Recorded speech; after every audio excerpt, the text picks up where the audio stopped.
Magandang araw ka Grace Farming. Almost 90% tapos na tayo dito. Mga pugad na lang ngayon, mga nakapatong na yan. Yan ang kukumpletuhin na lang natin. At nakakonting linis-linis na lang. Naglagay na rin po ako ng kawayan sa labas at pinalibutan namin ng net para naman po hindi sila makawala. At kami naman ay makapagtanim ng mga gulay-gulay at ang kanilang fertilizer ay yung mismong ipot ng manok. Kaya napakaganda na meron tayong ganitong backyard setup. Kung kailangan nating magluto ng manok, mag-ulam ng manok, ay nandyan na po sa paligid natin. Kaya ganyan. Pati po yung taas, nilagyan ko na rin ng net at upang hindi sila makawala.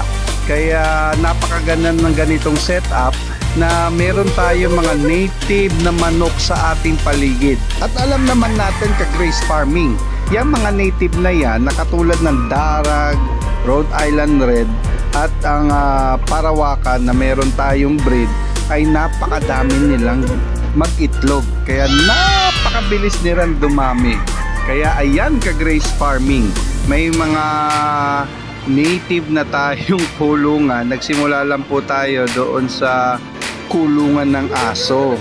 Nagdesisyon na tayo na maggawa ng maliit na kulungan nila para sa kanila dahil alam naman po natin na dadamit magmumultiple po sila at hindi po natin mapipigil ang kanilang paggrami dahil yun ang kanilang natural habitat.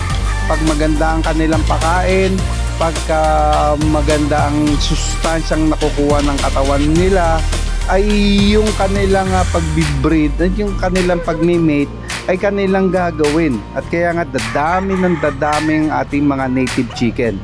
Ka Grace Farming, maraming salamat po sa inyong pagsubaybay. Makihingi lang po ako ng like, share, and subscribe. Salamat po. God bless. The Grace Farming.